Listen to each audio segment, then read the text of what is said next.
chin back, hips up. Okay, big breath and hold. Those are the three main things that we're looking for in a back float.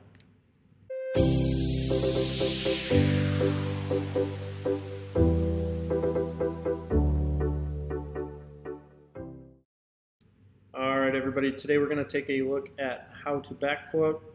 We got 3 different children here.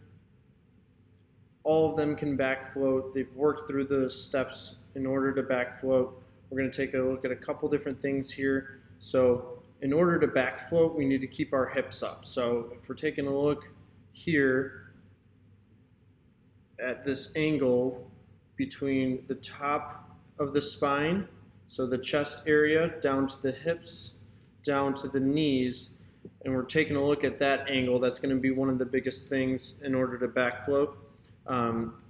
The second thing that we're going to take a look at is where the chin is, okay, and then where that water line is on the ear. So if their ears are out of the water, they're never going to be able to back float. That causes everything else to fall. So really quick, we're going to take a look at what happens when she adjusts here when I tell her to get her hips up. So we're going to take a look here.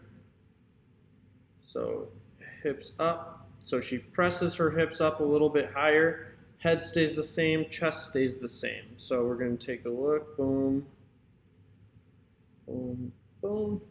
Okay, a little bit better of an angle, so that's going to allow her to keep her hips up and float on top of the water. The other thing that we want to make sure that they're doing, and you're not going to be able to see it here, is taking a big breath. So big breath and hold is something that I always tell my kids to do. So arms out, legs out, chin back, hips up, big breath and hold. So a lot of them will have a lot of trouble. The biggest thing that kids have a problem with at the beginning is holding a whole lot of tension here in the hips. If they're holding a lot of tension here, their butt's always going to sink. So that relaxing and pressing up towards the surface is what we look for. So let's take a look at the second video.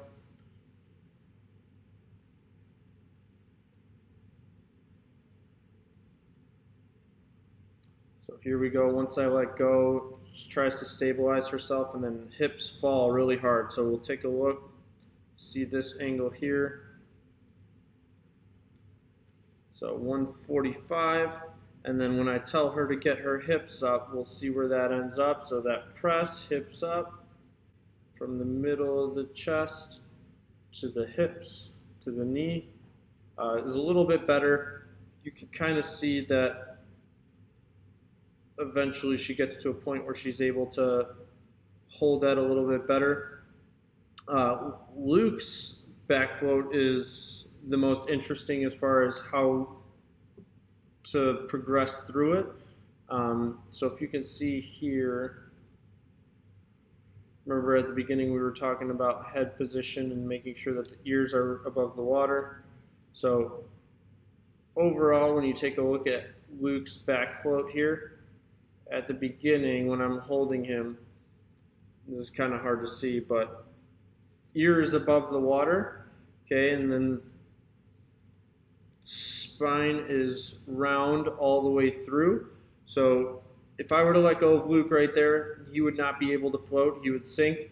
But before I let go of him, he presses his head back, he presses his shoulders back, so the shoulders take on a little bit of a curved look, okay, that chin gets back, those ears get back, and everything else kind of follows. So taking a look here as to how he lets go, he's relaxed a little bit more, that chin gets back,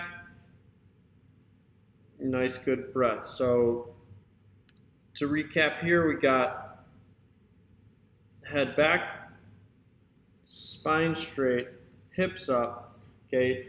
Luke's very good here as far as his buoyancy goes, so he's not going to sink. A lot of kids have heavy legs.